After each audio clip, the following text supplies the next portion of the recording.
ये क्या लग गया भाई? निष्पक्ष निर्भीक जन क्रांति का पक्षधर एक सैलाब, बिना डरे जनता की हक की आवाज मेट्रो टुडे लाइव पर फॉलो एवं सब्सक्राइब करें। हम हैं आपकी असली आवाज, मेट्रो टुडे लाइव। नमस्कार, मैं हूं सुशील चक्रवर्ती और आप मेरे साथ देख रहे हैं मेट्रो टुडे लाइव। आज आए हुए हैं कांग्रेस के मंडल अध्यक्ष कल्याण जी हमारे साथ, और कल्याण जी कांग्रेस के मंडल अध्यक्ष जयपुर से हैं, सांगानेर से। कल्याण जी, आपका स्वागत है मेट्रो टुडे लाइव में। धन्यवाद सर, धन्यवाद।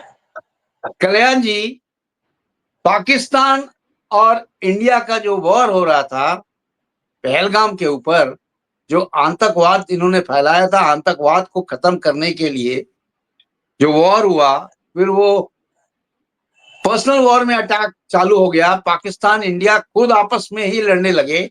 पाकिस्तान ने मिसाइलें छोड़ी, उसे ड्रोन छोड़ा, सबको हम लोगों ने निस्तानाबूद कर दिया। लेकिन एक सवाल जनता के जहन में आज भी उठ रहा है कि ये लड़ाई जो थी, ये थी आतंकवाद के खिलाफ। आतंकवाद को जड़ से खत्म करना था, लेकिन अभी भी जड़ें तो हैं, आतंकवाद खत्म नहीं हुआ। आप इससे कहां तक सहमत है? क्योंकि जनता ये जानना चाहती है कि आतंकवाद तो फिर वहीं का वहीं है। बिल्कुल जी जी कल्याण जी। बिल्कुल सर, आप बिल्कुल सत्य कह रहे हैं सर। ये जिस तरह से ऑपरेशन सिंदूर स्टार्ट हुआ था, उससे ऐसा लग रहा था कि शायद आतंकवाद बिल्कुल नेस्त नाबूद हो जाए, और जनता के प्रेशर में, लोगों के प्रेशर में और विपक्ष के प्रेशर में हमारी सत्ताधारी गवर्नमेंट ने सेना को कुछ हद तक छूट भी दी थी। और सेना को छूट देने का मतलब ये है कि सेना ने जो अपना शौर्य दिखाया, अपना पराक्रम दिखाया, वो वाकई काबिले तारीफ था। और मैं हमारी सेना को तहे दिल से सैल्यूट करता हूँ कि उन्होंने 3 दिन में वो कर दिया जो शायद अन्य सेना नहीं कर पाती। मगर बड़ा दुख होता है ये कहते हुए भी कि 3 दिन में ही जो ऑपरेशन सिंदूर स्टार्ट हुआ था, इमीडिएटली उसको किसी दूसरे के कहने के अनुसार या दूसरे के कमांडिंग के अनुसार उसको रोक दिया गया और एक समझौता कर लिया गया। तो ये बड़ा ही विवादास्पद दृश्य लगता है कि जो चीज चालू हुई और 3 दिन में ही उसको रोक दिया गया, और जिस एम तक हमारा जो मकसद जो था, हमारे सेना का जो मकसद था, हमारे भारतीय गवर्नमेंट का जो मकसद था, 144 करोड़ लोगों का जो मकसद था, वो पूर्ण नहीं हो पाया। क्योंकि हमारी भारतीय सेना और हमारे 144 करोड़ देशवासी तो पहलगाम में हमारे देश के देशवासी नागरिक जो हताहत हुए हैं और उनको सीने पर गोलियां मारी गई और 22 लोगों को जो मार दिया गया, इसका बदला लेना था। और ये जानना था पूरे 144 करोड़ लोगों को कि वो कौन से आदमी थे या कौन से आतंकवादी थे, और वो कहां से आए थे और कौन सी कंट्री के थे। वो अभी रहस्य ही बना हुआ है। इसलिए हमारे 144 करोड़ देशवासी अभी भी टकटकी लगाए मोदी जी की तरफ, इस उम्मीद से देख रहे हैं कि शायद मोदी जी बताए कि वो लश्कर के आतंकवादी थे, अफगानिस्तान के थे, या फिलिस्तीन के थे, या पाकिस्तान के थे, या अन्य और कोई टेररिस्ट जो ग्रुप है, जो लोकल ग्रुप है, उसके आतंकवादी थे। उनके बारे में न तो कोई मीडिया बात करता है, न कोई सरकारी अधिकारी बात करता है, और न हमारी सेना लोगों को कोई ब्रीफ देती है। तो अभी भी ये सस्पेंस बना हुआ है कि हमारे 144 करोड़ लोगों को क्या मिला और हमने क्या हासिल किया।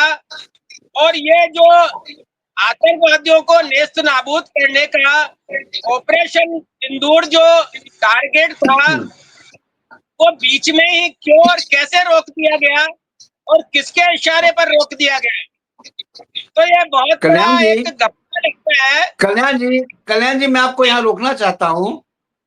लश्कर के आज 2 आतंकवादी मारे गए हैं, तीसरा पाकिस्तान का है, लेकिन ये कंफर्म नहीं हुआ है अभी कि वो पाकिस्तानी का है या लश्कर का है। लेकिन देखिए, जो अपनी धरती पे यानी भारत की धरती पे इस समय भी आतंकवाद छुपे हुए हैं, आतंकवादी, उनको तो ढूंढ ढूंढ के मार रहे हैं। एक लीड मिली थी, लीड के बाद हमारे लोगों ने उसको कंफर्म किया, कंफर्म करने के बाद घेराबंदी की और उन तीनों को मार ढेर किया। बिल्कुल सर।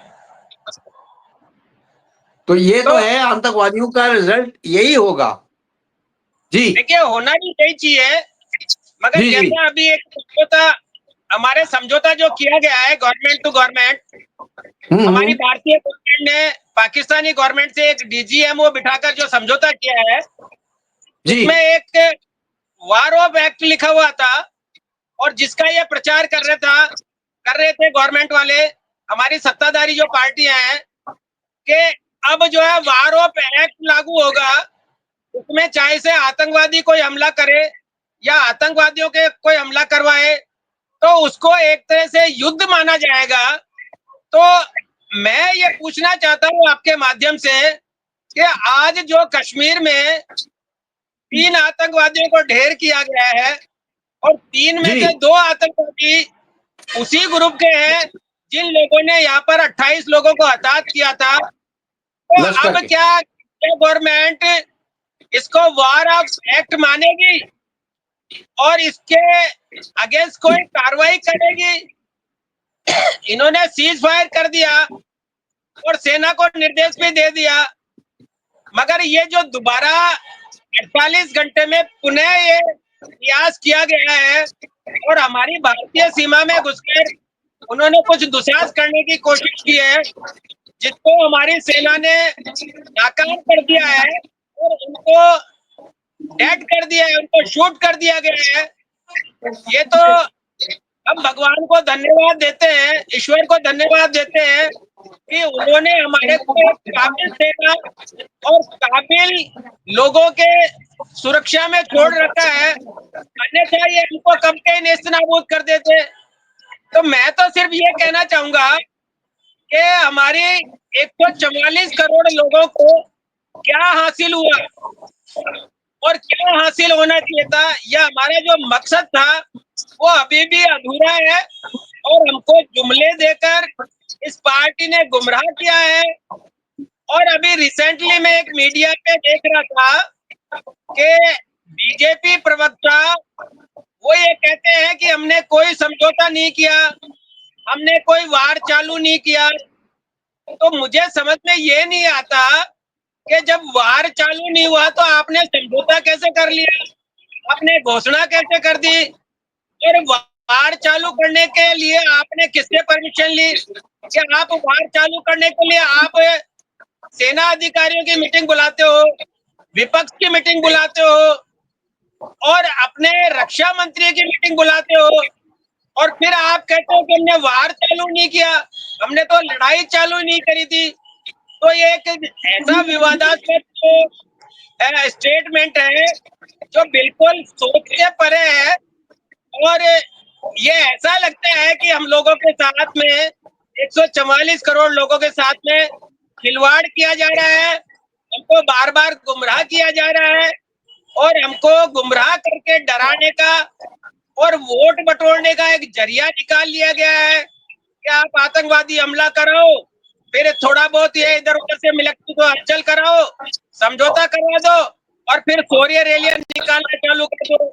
तो अभी रिसेंटली मोदी जी ने स्टेटमेंट दिया है कि बीजेपी के जो भी कार्यकर्ता है वो 13 तारीख से लेके आगे 27 तारीख तक शौर्य रैली निकालेंगे। तो मैं आपके माध्यम से ये पूछना चाहता हूँ कि जब उन्होंने युद्ध नहीं लड़ा और समझौता नहीं किया तो फिर शौर्य रैली किस चीज की निकाल रहे हैं?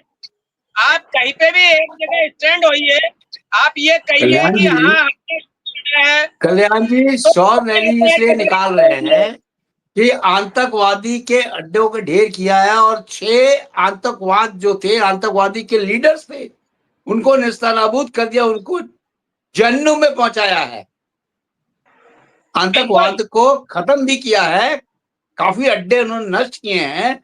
21 जो चिन्हित थे उसमें से 9 को एकदम नेस्तनाबूद कर दिया है, इसलिए ये शव रैली निकाली जाए। मैं आपकी बात से सहमत हूँ। तो क्या जी। इंडिया गवर्नमेंट ने उन आतंकवादियों से समझौता किया है या पाकिस्तानी मिलिट्री से समझौता किया है? सीज फायर का समझौता किससे किया है? आतंकवादियों को हमने मारने के लिए कल्याण जी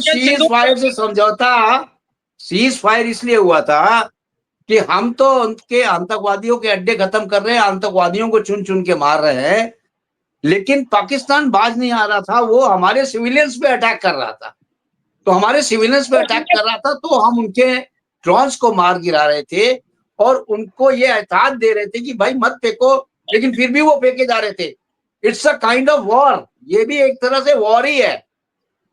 जी, हमारे साथ जुड़ चुके हैं इस समय ब्रह्मदत्त पुरी जी जो है संत महंत प्रकोष्ठ के महाध्यक्ष हैं। स्वामी जी, आपका स्वागत है मेट्रो टुडे लाइव में।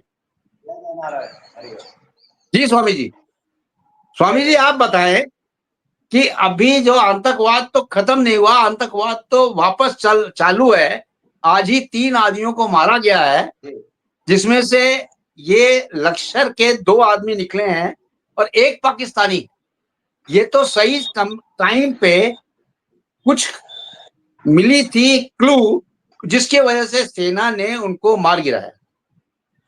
जी जी स्वामी जी, मार गिराया है। और 4 लोग और आ रहे थे, भीतर घुस रहे थे वो, तो उसमें से जिंदा पकड़ लिया है भारत ने और उससे पूछताछ चल रही है, उससे भी पूछताछ चल रही है। और वो बता रहा है कि मैं पीओके का रहने वाला हूँ, पीओके से मैं आया हूँ और मैं फिदायनी हमला करने आया था, मेरे को भेजा गया है।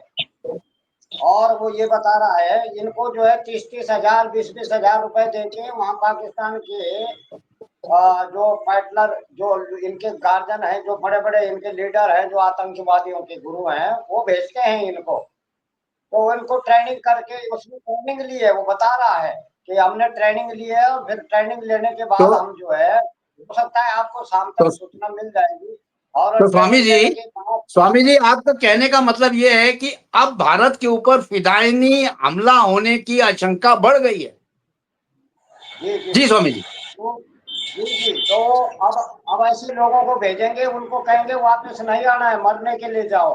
तो वो तैयार कर रहा है ऐसे लोगों को, ऐसी तैयारी है कि उनको अब तैयारी है कि कौन कौन जो है भारत में इस हमले में, कौन कौन जो है भारत के लोग सम्मिलित थे, कौन कौन सपोर्ट कर रहे थे, और उनको चुन चुन के मार के आओ, ऐसा वो तैयारी कर रहा है। और अब ये हमको लग रहा है कि उसने जो ये स्कीम बनाई है वो ये ढंग से, क्योंकि वो समझ गया फौजी हमला उसका फेल हो गया, हवाई हमला फेल हो गया, और इस प्रकार के हमारे तीनों प्रकार की सेना ने उनको परास्त किया है, इसलिए तिरंगा यात्रा निकल रही है। अब तिरंगा यात्रा का जो है इसीलिए निकाल रहे हैं कि भाई पाकिस्तान हार गया है, उसके सब डिस्पोज, उसके जो है सब डिस्प्यूट कर दिए हैं, उसके जितने औजार थे, हथियार थे, जितने मिसाइलें थी, वो सब ऊपर ही ऊपर हमारे भारत ने जो है उसको मिस कर दिया। तो इसलिए जो है कि जनता को बताना कि जब बड़ी जरूरत है। कुछ लोग बीच में कुछ ऐसे ऐसे सपोले बैठे हैं जो भड़का रहे हैं जनता को, उन सपोलों से बचाने के लिए उनको बताया जाएगा कि आप ऐसा नहीं है, हमारी फौज से देखिए ना जो युद्ध कर रहे हैं, जो वहां रहे हैं, जो उन सेनानियों ने जिन्होंने जो है, और जो बार बार ये कह रहे थे युद्ध होना चाहिए, करो युद्ध, अभी करो युद्ध, तो इन्होंने ये नहीं देखा कि जो जिनके बच्चे बॉर्डर पर हैं, किसी का बेटा है, किसी का दोता है, किसी का पोता है, किसी का बच्चा है, उनसे कोई परवाह नहीं, लेकिन ये के साथ तमाशा करें, राजनीतिक जो है फील्ड बनाओ और राजनीतिक खिलवाड़, फिर जो है पिच पर बैठ करके हम यहाँ आराम से भारत में जो है सत्ता प्राप्त कर लेते। तो ये सत्ता की मलाई छकने वाले लोग बार बार जो है इस तरह की बचकाना हरकतें करते हैं। और एक बार बोल रहे थे कि भारत जोड़ो आंदोलन, भारत जोड़ो यात्रा, भारत जोड़ो यात्रा नहीं है, अब ये कहे वीरों को जोड़ो यात्रा होगी कि भारत में ऐसा वीर बनाओ, ऐसे युवाओं को तैयार करो ऐसी जनता के अंदर जाके सूचना दी जाएगी कि तुम्हारे अगल बगल बैठे सपोलों पर नजर रखो, इनसे खतरा है। बाहर के देश पाकिस्तान से नहीं बल्कि सपोले निमंत्रण दे रहे हैं उनको और बुलाया जा रहा है कि आप आइए, आपका स्वागत है, हम सब व्यवस्था करेंगे और जब इच्छा होगी तब हमला कराएंगे। पहले ऐसा होता था, बाहर से घुसपैठ करा के और यहाँ जो जो खास लोग चुन चुन के उनको मरवाते थे उनसे, और लोगों को समझ में नहीं आते, लोग बोलते थे हम पहचान ही नहीं रहे क्योंकि पाकिस्तान से आया, पहचान क्या होगी। तो ऐसा काम होता। अब दोबारा जो है दूसरी नीति चल पड़ी है, वही वो पुरानी वाली प्राचीन, वहां जाइए फिदायनी हमले करने के लिए कि मर के आना है, भले मर जाओ वहीं, लेकिन वहां जो है तबाह करके आना है। तो ऐसी हरकतें जो है अब ठीक है स्वामी जी, स्वामी जी कल्याण जी कुछ बोलना चाहते, स्वामी जी कल्याण जी कुछ जवाब देना चाहते हैं आपको, उनका भी सुन लेते हैं। कल्याण जी बोले। देखिए स्वामी जी जो कह रहे हैं कि वहां पर उनको 30-30 लाख रुपए 30-30 हजार रुपए मिले हैं और फिदायीन हमला करना है और यहाँ के भारतीय लाख नहीं बोला हमने, पीछे बैक करके देख लीजिए। 30,000 30,000 मिले होंगे। अच्छा 1000 मिले होंगे, मगर पैसे देकर वो आ रहे हैं। तो स्वामी जी अपने मोदी जी से, विष्णु गुरु से ये क्यों नहीं पूछते कि अभी 3 दिन पहले 2 दिन पहले आपने समझौता किया है और एक वार ऑफ एक्ट टीवी पे खूब जोर शोर से चलाया है कि अब इसको जो है वार ऑफ एक्ट माना जाएगा। तो वो कहाँ गया वार ऑफ एक्ट? वो आदमी तो 2 दिन बाद में सपोज आपके डसने के लिए आ गया आपके पास में, और आपकी सेना को अगर मान लो सेना सतर्क नहीं रहे, सेना सतर्क नहीं होती तो वो तो फिर कोई किसी न किसी को मार जाता। और हमारे मोदी जी ने समझौता करने से पहले ये क्यों नहीं पूछा कि वो सपोले हैं कहाँ जो हमारे को डस के गए हैं? तो ऐसा पूछना कोई गुनाह है क्या? इसलिए मैं कहता हूँ ये सबसे निकृष्ट सरकार है, सबसे भ्रष्ट सरकार है और सबसे नकारा सरकार है।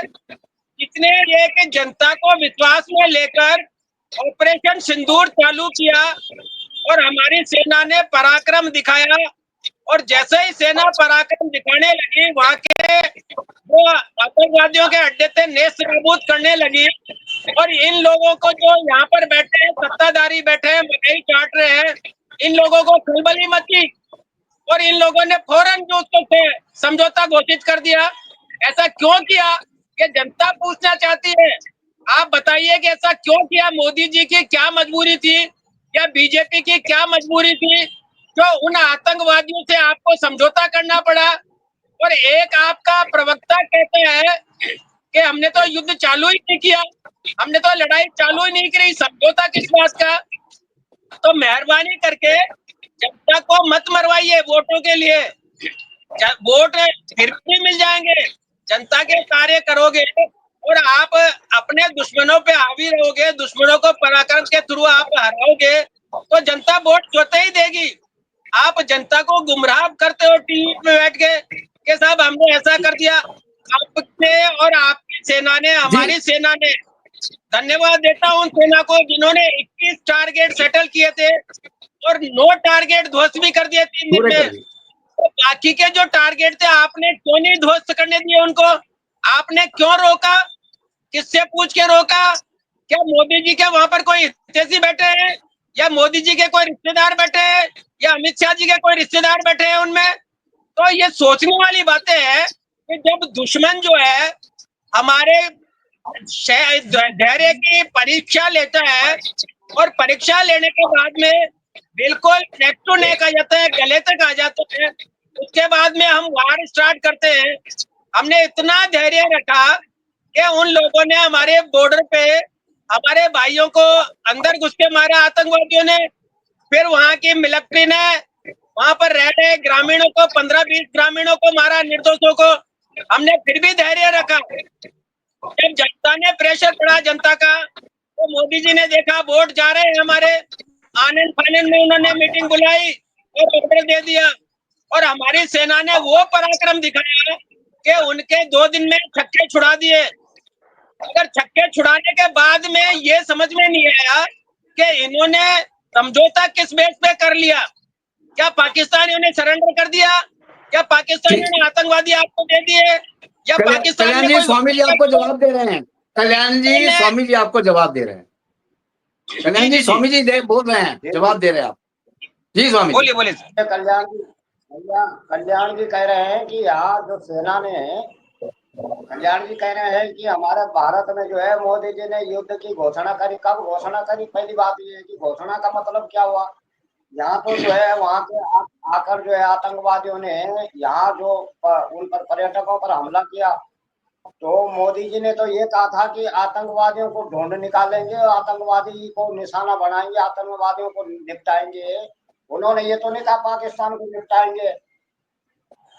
युद्ध उसको कहते हैं कि अगर किसी देश की फौज से आर्मी, यहाँ की आर्मी उस आर्मी से अगर लड़ाई कर रहे हो, लेकिन भारत में कोई ये बता दे कि यहाँ से आतंकवादी जो है पाकिस्तान को तंग कर रहे हैं, वहां जा रहे हैं और भारत की आर्मी की मदद कर रहे हैं, ये नजर नहीं आ रहा है इन लोगों को। वो चीज नजर, अभी रुके सुनते रहो ध्यान से, ये चीज इनको नजर नहीं आ रही है कि भारत का कोई भी आतंकवादी वहां नहीं, कोई आतंकवादी नहीं जाता और कोई न वहां मारता है उनको, और न भारत के फौज से मिला है। एक बात पहले स्पष्ट बात पूछना चाह रहा हूं मैं, वहां जो है वहां की आर्मी का जो चीफ है वो, उसका जो पूर्वज, उसका बाप है, वो बहुत खूंखार आतंकवादी है, और वो आतंकवादी का उसको छोड़ेंगे नहीं, वो बचेगा नहीं, क्योंकि नर्सरी वही बना रहा है, वो सब तैयारी वो कर देता है। एक एक जो है, एक बात कैंसिल होते फट से दूसरा वो अपना लेता है, वो मतलब चेंजिंग कर लेता है, इतना शातिर है वो। आर्मी का या फौजदार भी ऐसी हरकतें नहीं करता है, वो आतंकवादी है। और उस आतंकवादी ने क्या करा कि वहां के लोकल लोगों को लेकर के और वो नर्सरी बनाता है और उनको तैयार करके भेजता है। वहां कोई आर्मी में फौज नहीं मानता, वो तो आतंकी है सब। और वहां जितने ISI के जो ये एजेंट है, ये भारत में आकर के बहुत सालों से कर रहे थे ये काम। पहले भारत में घुसते थे और यहाँ ISI के लोग यहाँ घुसे हैं भारत में, और वो यहाँ तैयारी करके यहाँ फील्ड में बनाते हैं और सर्वेक्षण करके जाते हैं, और फिर देखते हैं कि कब हमला करना है, मिशन कब चलाना है, मारना है, एक साथ करते हैं। जी स्वामी जी, हो गई आपकी बात पूरी? स्वामी जी बात पूरी हो गई आपकी? 1 मिनट, 5 मिनट का टाइम है। अब हाँ बोलिए बोलिए बोलिए। इस प्रकार का जो है, इस प्रकार की कायराना हरकतें दिखाई, तो हमने युद्ध तो कभी कहा नहीं। हमारा लक्ष्य था आतंकवादियों का सफाया करना, उन आतंकियों को सबक सिखाना जो गुंडे और दादागिरी दिखाने पर, उसकी दादागिरी तो हमने कर दी, रख दी एक साइड में। इसलिए रख दी क्योंकि उसने, उसको आदत पड़ी हुई थी अपहरण करना, किडनैप करना, जान ले लेना, और चुन चुन के महिलाओं से दुराचार करके उनको बर्बाद करना, परेशान करना। ये बहुत समय से चल रहा है। मोदी जी ने कहा कि ऐसे लोगों को अब हम जीने नहीं देंगे किसी भी हालत। जो भी भारत के अंदर इस तरह खुरापात करेगा, हमारे देश के साथ अगर ऐसी हरकत करेगा, चुन चुन के मारेंगे, ये तो कहा उन्होंने। अभी उन्होंने ये कहा कि ऑपरेशन सिंदूर जो है हमने बंद नहीं किया, सीज फायर हुआ, लेकिन वो ऑपरेशन होगा, अभी दोबारा होना है उसको, तो जी वो जी भी जी।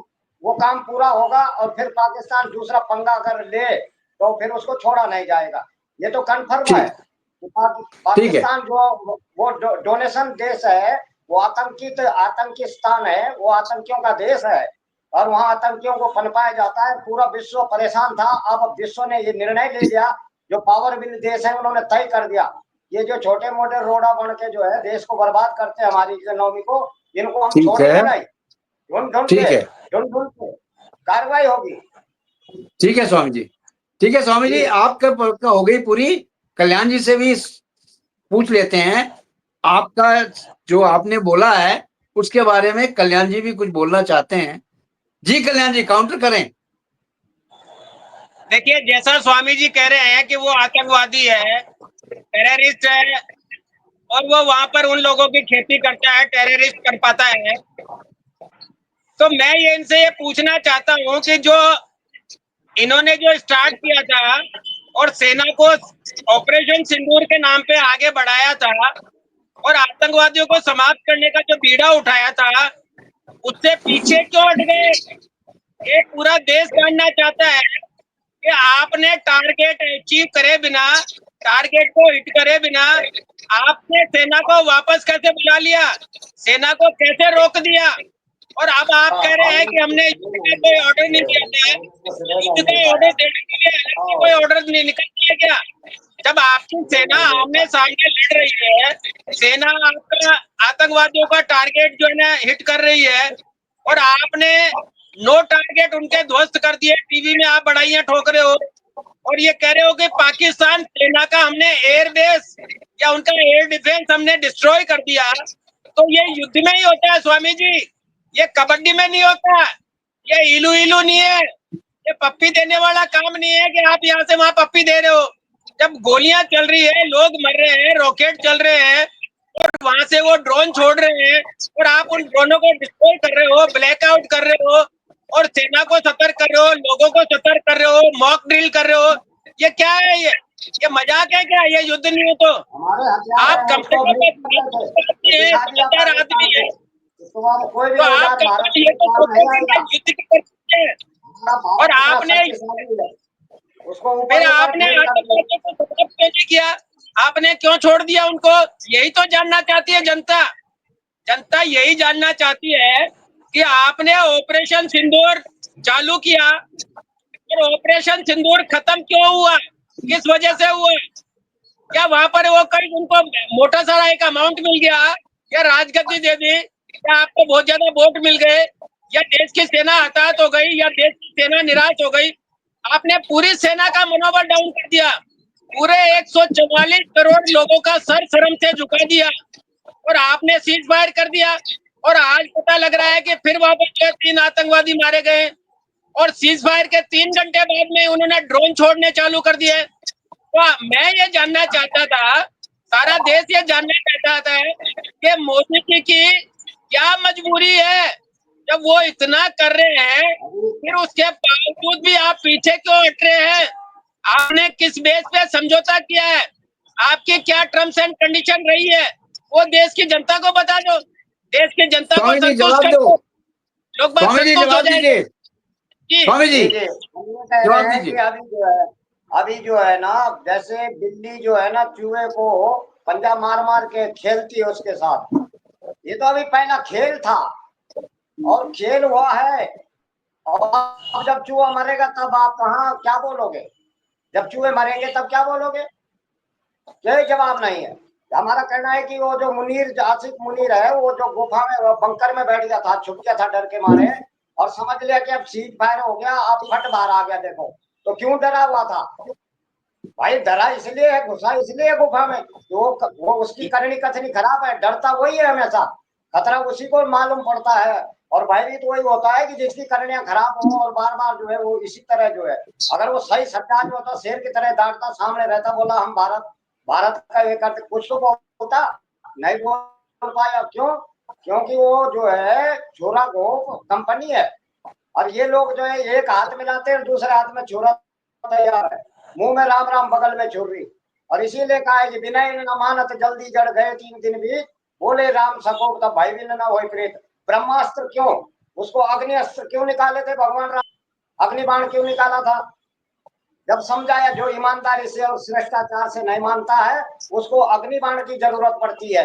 इसलिए उस अग्निबाण को एकदम समुद्र जो है झुके, बोला प्रणाम भगवान, आपकी कृपा रहेगी, हम अब जो है अब नीचे हो जाते हैं। तो जब तक जो हंकारी घमंडी होता है, जो आतंकी होता है, आतंकी को हंकार होता है और आतंकी की पहचान है हंकार।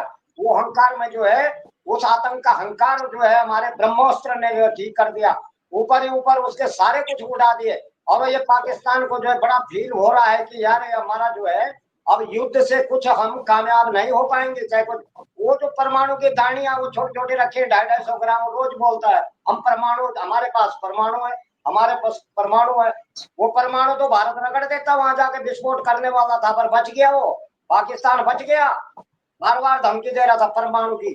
तो इसलिए उसको डर लगा कि ये परमाणु पे जो है घपला हो गया तुम्हारे गोदाम में, वो पहाड़ में जो छुपा है वो आया, उसने वो अंदर जो है वहां अंडरग्राउंड करके जो गुफा बनाई हुई है उसमें परमाणु रखे हैं, वो ध्वस्त करने वाला था भारत उसको।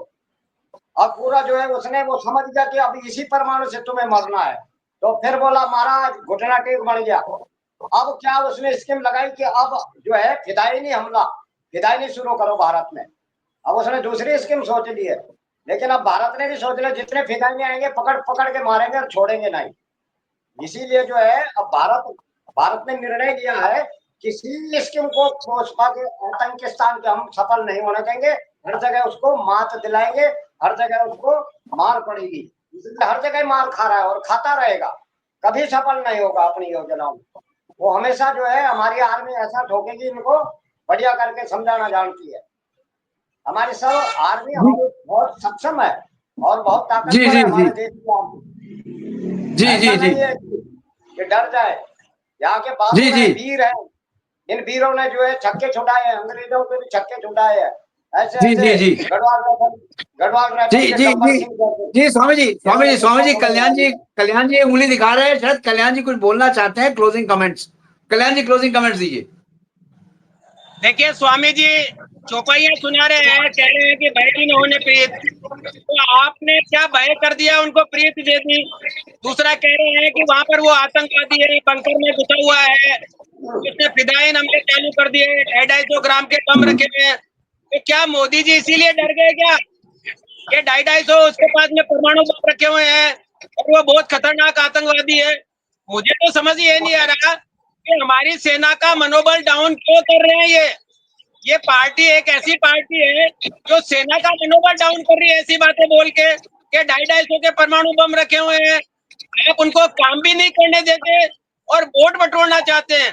इनका मेन मकसद यही है कि भारत की जनता मरती रहे, आतंकवादी हमला चलता रहे और हमारे को वोट मिलते रहे, क्योंकि हमारे को कल्याण वोट जी, भारत के जनता के ऊपर कुछ नुकसान नहीं होगा, ये आप निश्चित रहिए। हमारी तीनों सेनाएं बहुत सक्षम हैं। पाकिस्तान को अब मुंह तोड़ जवाब दिया जाएगा, आतंकवाद को खत्म किया जाएगा। यही तो जानना चाहते हैं कि इन्होंने समझौता किस बेस पे किया है, आपने रोका कैसे ये मामला, किस बेस पे रोका, किसके कहने पर रोका या किससे डर के रोका? यही जानना चाहते हैं आपसे सोनू जी। सेना पे कोई डाउट नहीं है, सेना हमारी बिल्कुल एकदम चुस्त और दुरुस्त है और अच्छे से अच्छे योजनाओं को प्रगति देने में माहिर है। हम सेना को सलाम करते हैं। 144 करोड़ लोग सेना के साथ में हैं। अगर आपकी पार्टी और आपके जैसे लोग बात सेना का मनोबल डाउन करते हैं ये कहते कि वहां पर आतंकवादी उगार आतंकवादी है, बंकर में बैठे हैं, 250 ग्राम के बम पड़े हैं, परमाणु बम है, हम नहीं चाहते आदमी मरे या लड़े, ये सिर्फ आपकी मोनोपोली है और बीजेपी इसको जिंदा रखना चाहती है क्योंकि ये वोट बैंक है। और लोगों का हताहत होगा तो बीजेपी को वोट ज्यादा मिलेंगे और बीजेपी यही चाहती है कि ये चलता रहे सिलसिला, डराते रहे के लिए। अब तिरंगा यात्रा निकाल रही है और कभी कहते हैं हमने वोट चालू नहीं किया, कभी कहते हैं हमने समझौता नहीं किया। तो ये दोनों ही बातें जनता को पता लग रही है और जनता जान रही है, जनता समझदार है। जी कल्याण जी स्वामी जी, टाइम मेरे पास इतना ही था। थैंक यू वेरी मच आने के लिए, आप दोनों का स्वागत है, धन्यवाद। जय हिंद, जय भारत। जय हिंद, जय भारत।